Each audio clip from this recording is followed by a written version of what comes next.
Jemaat yang dikasihi Tuhan, Shalom, salam sejahtera dalam Tuhan Yesus Kristus. Renungan firman Tuhan saat ini, waspadalah terhadap guru-guru palsu, bagian kedua. Pada bagian pertama, kita telah belajar bersama bahwa kehadiran guru-guru palsu akan selalu menjadi ancaman bagi gereja Tuhan. Dan saat ini kita akan belajar alasan berikutnya mengapa kita harus waspada terhadap guru-guru palsu, yaitu karena cara kerja guru-guru palsu dalam memasukkan ajarannya begitu halus dan penuh dengan penipuan. Mari kita membaca lagi dalam surat 2 Petrus pasal 2 ayat 1-3, demikian firman Tuhan. Sebagaimana nabi-nabi palsu dahulu tampil di tengah-tengah umat Allah, demikian pula di antara kamu akan ada guru-guru palsu. Mereka akan memasukkan pengajaran-pengajaran sesat yang membinasakan, bahkan mereka akan menyangkal penguasa yang telah menebus mereka, dan dengan jalan demikian segera mendatangkan kebinasaan atas diri mereka.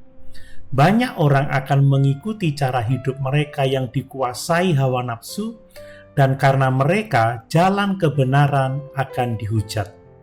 Dan karena serakahnya guru-guru palsu itu akan berusaha mencari untung dari kamu dengan cerita-cerita isapan jempol mereka. Tetapi untuk perbuatan mereka itu hukuman telah lama tersedia dan kebinasaan tidak akan tertunda.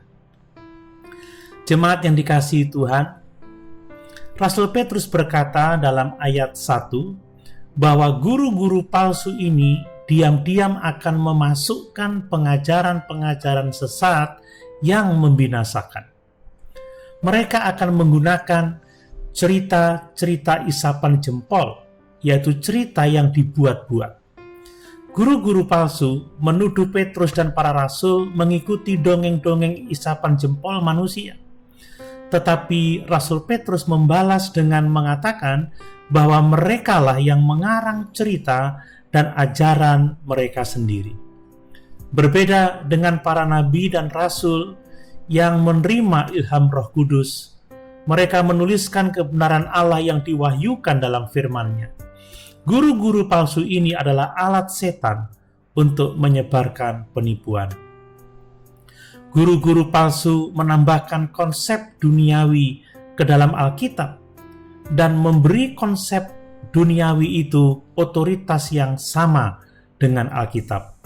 Salah satu contoh dari ajaran-ajaran palsu adalah mengenai konsep harga diri atau self-esteem, atau tentang mengasihi diri sendiri. Gagasan ini tidak berasal dari Alkitab. Kalau kita mengikuti gagasan ini dengan sia-sia, kita akan mencari ayat apapun yang akan mendorong kita untuk membangun harga diri atau untuk mengasihi diri sendiri lebih dari apapun juga.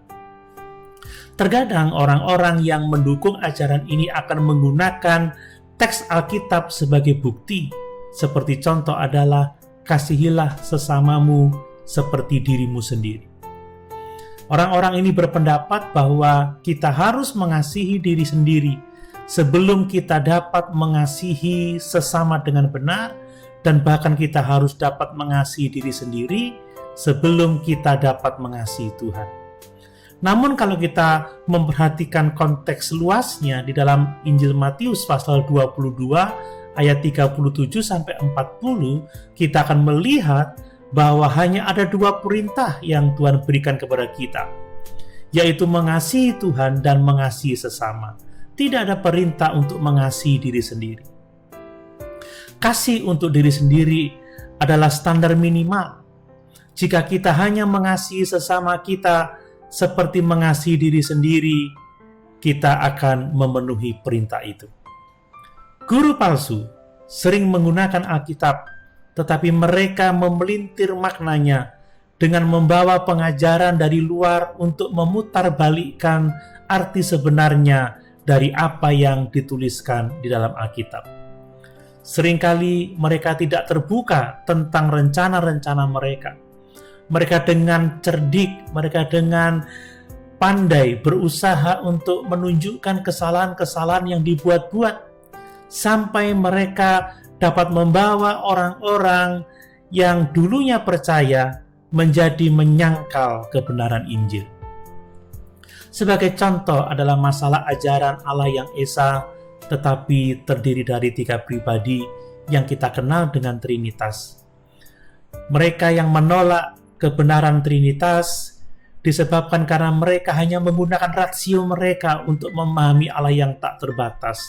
Mereka tidak mau percaya, mereka gagal memahami kebenaran firman Allah. Mereka mengatakan bahwa ajaran Trinitas tidak alkitabiah hanya karena istilah Trinitas tidak kita temukan di dalam Alkitab. Mereka tidak bisa mengerti bahwa Trinitas adalah kata yang digunakan untuk menjelaskan kebenaran alkitabiah tentang keberadaan Allah. Konsep Trinitas jelas ada dalam Alkitab, sehingga istilah Trinitas juga dapat kita katakan bersifat alkitabiah. Rasul Paulus juga memperingatkan kita dalam 2 Korintus pasal 11 ayat 13-15 bahwa sama seperti iblis yang menyamar sebagai malaikat terang, demikian juga hamba-hamba iblis menyamar sebagai hamba-hamba kebenaran. Tetapi mereka menggunakan cara yang sangat halus dan penuh dengan tipuan untuk mendapatkan pengikut-pengikut bagi mereka.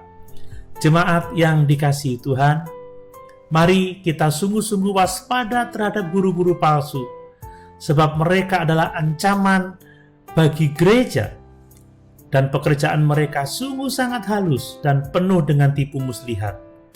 Mari kita waspada dengan selalu berdoa dan mohon pimpinan hikmat Tuhan. Puji Tuhan, Tuhan Yesus memberkati.